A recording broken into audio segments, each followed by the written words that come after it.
আমাদের নেতা মাননীয় প্রধানমন্ত্রী জনাব তারেক রহমান তার সরকার গঠন করেছেন এবং তিনি আমাকে পররাষ্ট্র মন্ত্রী হিসেবে নিয়োগ দিয়েছেন।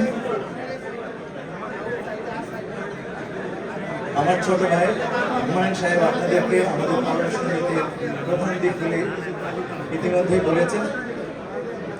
আপনারা জেনে খুশি হবেন যে আমাদের দেশের বর্তমান সরকারে প্রবাসীদের বড় একটা রিপ্রেজেন্টেশন আছে। আমাদের প্রধানমন্ত্রী নিজেই আপনাদের এই শহরে 17 বছর কাটিয়েছেন। হুমায়ুন সাহেব ছোটবেলা থেকে এখানে আছেন।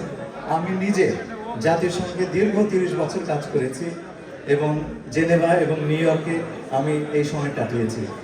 সুতরাং আপনারা যারা প্রবাসী আছেন তারা জানবেন যে আপনাদের স্বার্থ রক্ষার জন্য বাংলাদেশের বর্তমান সরকারে প্রবাসী সদস্যবৃন্দ আছে।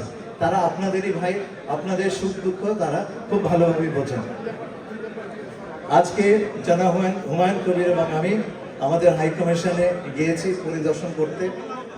সেইখানে আমরা হাই কমিশনের সদস্যদেরকে বলেছি যাতে আপনাদের সেবা সর্বোত্তমভাবে তারা প্রদান করেন এবং এই বিষয়ে আমরা কোনো ধরনের গাফিলতি সহ্য করব না। এটা আপনাদের কাছে আমাদের ওয়াদা। শুধু তাই নয়, আপনাদের কাজকর্ম যাতে করে সহজভাবে আমরা সম্পাদন করতে পারি তার জন্য আমরা আলাদা একটা জায়গা নেওয়ার ব্যবস্থা করছি। সেইখানে আপনারা সকলে যাতে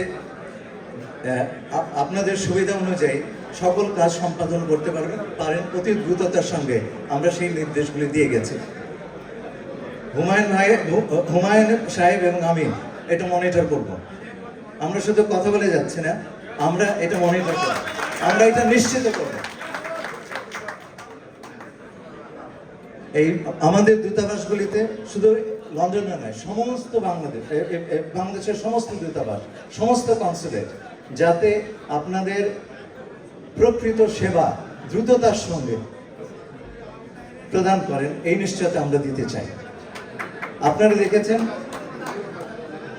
ইন্টারিম গভর্নমেন্টের সময় আমরা চেষ্টা করেছি, আমি সেই সরকারে ছিলাম, আমরা চেষ্টা করেছি যাতে আপনারা ভোট দিতে পারেন। আমাদের দেশে এই ঘটনা ঘটে নাই আগে। এটার একটা প্রধান উদ্দেশ্য ছিল প্রবাসীদেরকে আমাদের রাজনৈতিক প্রসেসে যুক্ত করা। আপনারা এখানে যারা আছেন বাংলাদেশের ভালো মন্দ, বাংলাদেশের রাজনীতি অর্থনীতি নিয়ে আপনারা সবসময় ভাবেন, কিন্তু আপনাদের বাংলাদেশে ভোট দেওয়ার অধিকারটা ছিল না। আমরা সেটা নিশ্চয়তার চেষ্টা করেছি এবং আগামীতে যাতে আরো ব্যাপকভাবে করা হয় সেই চেষ্টা আমাদের জারি থাকবে। আমাদের প্রতিভার একটা বড় অংশ, ট্যালেন্টের একটা বড় অংশ বিদেশে আছে। আপনারা এখানে যারা আছেন, আপনাদের ছেলে মেয়ে শুধু এখানে না, সারা বিশ্বে বাংলাদেশের মধ্যে যে প্রতিভা রয়েছে সেটা এ পর্যন্ত আমরা সুব্যবহার করতে পারি নাই। এই 50 বছরে এটা আমাদের একটা ব্যর্থতা ছিল এবং আমাদের মাননীয় প্রধানমন্ত্রী তার বিপুল আগ্রহ আছে প্রবাসে আমাদের যে প্রতিভা, আমাদের যে ট্যালেন্ট, সে তার পুরোপুরি বাংলাদেশের উন্নয়নে ব্যবহার করার। So this is going to be a big priority. আপনারা লক্ষ্য করেছেন মধ্যপ্রাচ্যে এখন যে সংকট চলছে সেখানে আমাদের 4 জন বাংলাদেশি নিহত হয়েছে।